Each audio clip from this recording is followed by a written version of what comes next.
আগামী নির্বাচনে বিএনপির এমপি প্রার্থী হচ্ছে অসংখ্য নেতা ও নেত্রীরা। তবে আপনারা জানলে অবাক হবেন যে বিএনপির এমনও কয়েকজন যুগল জুটি স্বামী স্ত্রী রয়েছে যারা কিনা দুজনই আগামী নির্বাচনে বিএনপির প্রার্থী হয়ে নির্বাচন করবেন এবং এসব স্বামী স্ত্রী জুটি নির্বাচনে জয়লাভ করে এমপি এমনকি মন্ত্রীও বনে যেতে পারেন। আর এসব কাপল জুটি শুধু নিজস্ব নির্বাচনী এলাকায় নয়, তারা সারা দেশ জুড়ে জনপ্রিয়। তাছাড়া বিএনপির দুঃসময়ে এসব জুটি সবসময় রাজপথে সরব ছিল। তো বন্ধুরা, আজকের এই ভিডিওটিতে আপনাদের জানাবো আগামী নির্বাচনে বিএনপির এমপি হতে যাচ্ছে যে ৮ পাওয়ারফুল স্বামী স্ত্রী জুটি তাদের সম্পর্কে। তাছাড়া আরও জানাবো কোন কাপল স্বামী স্ত্রী জুটি কোন আসন থেকে নির্বাচন করবেন সে সম্পর্কেও। তো চলুন বন্ধুরা, আর কথা না বাড়িয়ে ভিডিওটি শুরু করি। তবে ভিডিওটি শুরু করার পূর্বে অনুরোধ রইল ভিডিওটিতে একটি লাইক দিয়ে শুরু থেকে শেষ পর্যন্ত দেখুন। লুৎফুজ্জামান বাবর এবং শ্রাবণী জুটি। বিএনপির অন্যতম জনপ্রিয় কাপল জুটি হল লুৎফুজ্জামান বাবর এবং তাহমিনা জামান শ্রাবণী। লুৎফুজ্জামান বাবর বিএনপির জাতীয় নির্বাহী কমিটির সদস্য এবং ২০০১ থেকে ২০০৬ সাল পর্যন্ত খালেদা জিয়ার মন্ত্রিসভায় স্বরাষ্ট্র প্রতিমন্ত্রীর দায়িত্ব পালন করেন। তিনি নেত্রকোনা ৪ আসনের সাবেক সংসদ সদস্য। তার স্ত্রী তাহমিনা জামান শ্রাবণী একজন মার্জিত, শিক্ষিত ও সম্ভ্রান্ত পরিবারের মেয়ে। ১৯৮৭ সালে তাদের বিয়ে হয়। প্রেমের সূচনা ৮০ দশকে এক পারিবারিক অনুষ্ঠানে। বিয়ের পর শ্রাবণী শুধু একজন জীবনসঙ্গিনী নয়, বরং বাবরের রাজনীতিতে নীরব শক্তি হিসাবে পাশে থেকেছেন। ২০০৭ সালে বাবর গ্রেফতার হওয়ার পর শুরু হয় শ্রাবণীর দীর্ঘ সংগ্রাম।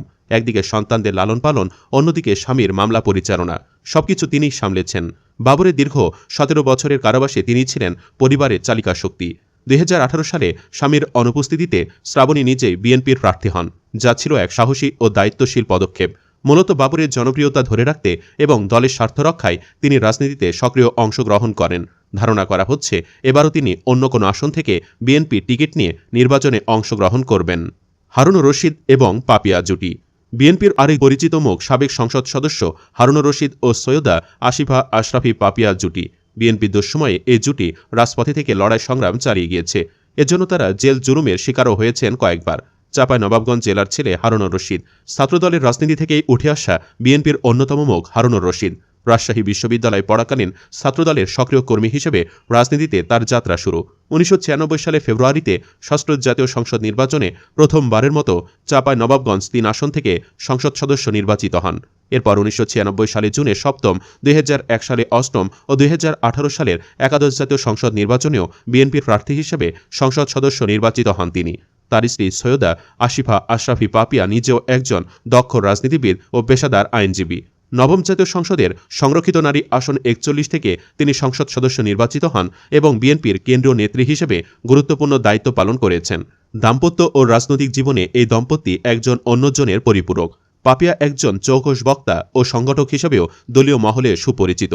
তার রাজনৈতিক ভূমিকা সম্পর্কে আমরা অনেকেই জানি, তাই নতুন করে বলার কিছু না থাকলেও তার সাহস, নেতৃত্ব ও দলের প্রতি নিষ্ঠা সবসময় প্রশংসার দাবি রাখে। খায়রুল কবির খোকন এবং শিরিন জুটি। বিএনপির আরেক জনপ্রিয় জুটি এটি। খায়রুল কবির খোকন বাংলাদেশ জাতীয়তাবাদী দল বিএনপির একজন প্রভাবশালী রাজনীতিক ও দলের সিনিয়র যুগ্ম মহাসচিব। তিনি নরসিংদী ১ আসনের সাবেক সংসদ সদস্য। তার স্ত্রী শিরিন সুলতানা বিএনপির কেন্দ্রীয় কমিটির স্বনির্ভর বিষয়ক সম্পাদক এবং ষষ্ঠ জাতীয় সংসদের মহিলা আসন ১৮ থেকে মনোনীত সংসদ সদস্য ছিলেন। এবারের নির্বাচনেও এই জুটি বিএনপির নমিনেশন নিয়ে নির্বাচনে অংশগ্রহণ করবেন এবং সংসদে নিজেদের অবস্থান জানান দিবেন। সালাউদ্দিন আহমেদ এবং হাসিনা জুটি। বিএনপির সাবেক সংসদ সদস্য ও ভবিষ্যৎ মহাসচিব সালাউদ্দিন আহমদ সবার কাছে পরিচিত মুখ।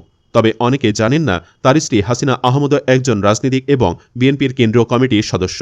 এই রাজনৈতিক দম্পতি কক্সবাজার ১ আসনে ১৯৯৬ থেকে ২০০৮ সাল পর্যন্ত ৪টি জাতীয় নির্বাচনে অংশ নিয়ে ৪বারই বিজয়ী হন। এর মধ্যে সালাউদ্দিন আহমদ ৩বার এবং হাসিনা আহমদ ১বার সংসদ সদস্য নির্বাচিত হন। ২০০৮ সালের নির্বাচনে মাত্র ১৩ দিন আগে প্রার্থী হয়ে হাসিনা আহমদ বিএনপির জয়ধারা বজায় রাখেন। তিনি আওয়ামী লীগের সালাউদ্দিন আহমদ সিআইপিকে প্রায় ৩৫,০০০ ভোটের ব্যবধানে হারিয়ে চমক সৃষ্টি করেন। দাম্পত্য ও রাজনৈতিক জীবন সমানতালে এগিয়ে নিয়ে তারা পিছিয়ে পড়া চকরিয়া পেকুয়া অঞ্চলে ব্যাপক উন্নয়ন করেছেন। সামনে নির্বাচনে তারা আবারও একসঙ্গে প্রার্থী হতে পারেন, এমনটাই মনে করছেন দলীয় নেতাকর্মীরা। ইকবাল হাসান মাহমুদ টুকু ও রুমানা জুটি। ইকবাল হাসান মাহমুদ টুকু বাংলাদেশ জাতীয়তাবাদী দলের স্থায়ী কমিটির সদস্য। তিনি ১৯৮৬ ও ১৯৮৮ সালে জাতীয় পার্টির প্রার্থী হিসেবে সিরাজগঞ্জ ২ আসন থেকে সংসদ সদস্য নির্বাচিত হন। পরবর্তীতে বিএনপিতে যোগ দিয়ে ২০০১ সালে একই আসন থেকে বিজয়ী হন এবং ২০০১ থেকে ২০০৬ মেয়াদে বিদ্যুৎ প্রতিমন্ত্রীর দায়িত্ব পালন করেন। তার স্ত্রী রোমানা মাহমুদ সিরাজগঞ্জ জেলা বিএনপির সভাপতি। তিনি 2008 সালে নবম জাতীয় সংসদ নির্বাচনে সংসদ সদস্য নির্বাচিত হন এবং বাণিজ্য মন্ত্রণালয় সম্পর্কিত সংসদীয় কমিটির সদস্য হিসেবে দায়িত্ব পালন করেন। টুকু বলেন, আমি জাতীয় রাজনীতি নিয়ে ব্যস্ত থাকি, তাই আমার স্ত্রী নিয়মিত এলাকায় গিয়ে মানুষের সুখ দুঃখের কথা শোনেন। এটা আমার জন্য ইতিবাচক, কারণ এলাকাবাসী সরাসরি তাকে কাছে পান। আন্দালিব রহমান পার্থ এবং শেখ সায়রা জুটি। বিএনপির অঙ্গ সংগঠনের আরেক জনপ্রিয় কাপল আন্দালিব রহমান পার্থ ও শেখ সায়রা জুটি। ভোলা 1 আসনের সাবেক সংসদ সদস্য আন্দালিব রহমান পার্থ। নির্বাচন চলাকালে স্বামীর জন্য নির্বাচনী প্রচারণায় সকলের নজরে আসেন পার্থের স্ত্রী শেখ সায়রা। শেখ সায়রা রাজনৈতিক পরিবারের সন্তান হওয়ায় তার রক্তের সাথে রাজনীতি মিশে আছে, যে কারণে বলা যায় শেখ সায়রাও আগামী নির্বাচনে প্রার্থী হবেন এবং স্বামীর মতোই পাণ্ডিত্য ও বুদ্ধিমত্তার পরিচয় দিবেন। মির্জা আব্বাস এবং আফরোজা জুটি। বিএনপির রাজনীতির জনপ্রিয় দম্পতি মির্জা আব্বাস ও আফরোজা আব্বাস। বিএনপির স্থায়ী কমিটির সদস্য মির্জা আব্বাস ও তার স্ত্রী আফরোজা আব্বাস দুজনেই দলটির রাজনীতিতে সমানভাবে সক্রিয়। এ দম্পতি শুধু ব্যক্তিগত জীবনে নয়, রাজনৈতিক মঞ্চেও একে অপরের পরিপূরক। আফরোজা আব্বাস বর্তমানে বিএনপির সহ মহিলা বিষয়ক সম্পাদক এবং জাতীয়তাবাদী মহিলা দলের সভানেত্রীর দায়িত্ব পালন করছেন। 2018 সালের একাদশ জাতীয় সংসদ নির্বাচনে এই দম্পতি যথাক্রমে ঢাকা 8 ও ঢাকা 9 আসন থেকে ধানের শীষ প্রতীকে প্রতিদ্বন্দ্বিতা করেন, যদিও তারা বিজয়ী হতে পারেননি। তবে আসন্ন নির্বাচনে তারা দুজনেই দলের মনোনয়ন নিয়ে নির্বাচনে অংশগ্রহণ করবেন এবং বিজয়ী হবেন বলে সকলে আশাবাদী। আফরোজা আব্বাসের শৈশব কেটেছে পাবনায়। তিনি উচ্চ শিক্ষা সম্পন্ন করেছেন ঢাকা বিশ্ববিদ্যালয় থেকে। তার রাজনৈতিক যাত্রার উল্লেখযোগ্য সূচনা ঘটে 2015 সালে ঢাকা দক্ষিণ সিটি কর্পোরেশন নির্বাচনের সময়। সে সময় বিএনপি মেয়র পদে মির্জা আব্বাসকে মনোনয়ন দেয়, কিন্তু নির্বাচনকালীন সময়ে মির্জা আব্বাস কারাবন্দী থাকায় তার পক্ষে প্রচারণার দায়িত্ব গ্রহণ করেন স্ত্রী আফরোজা আব্বাস। তখন তিনি মহিলা দলের সহসভাপতির দায়িত্বে ছিলেন। এই নির্বাচনের সময় তিনি একজন দক্ষ সংগঠক হিসেবে নিজেকে প্রমাণ করেন। দলের স্থানীয় কমিটি গঠনের ক্ষেত্রেও তিনি গুরুত্বপূর্ণ ভূমিকা রাখেন। প্রায়শই স্বামীর রাজনৈতিক পরামর্শক হিসেবেও কাজ করেন। সাহস, দক্ষতা ও নেতৃত্ব গুণে আফরোজা আব্বাস আজ বিএনপির নারী নেতৃত্বের অন্যতম পরিচিত মুখ।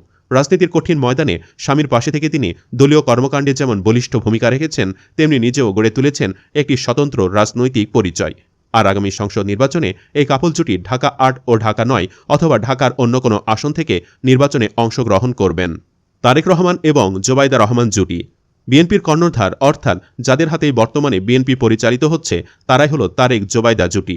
শীঘ্রই দেশে আসবেন বিএনপির ভারপ্রাপ্ত চেয়ারম্যান তারেক রহমান।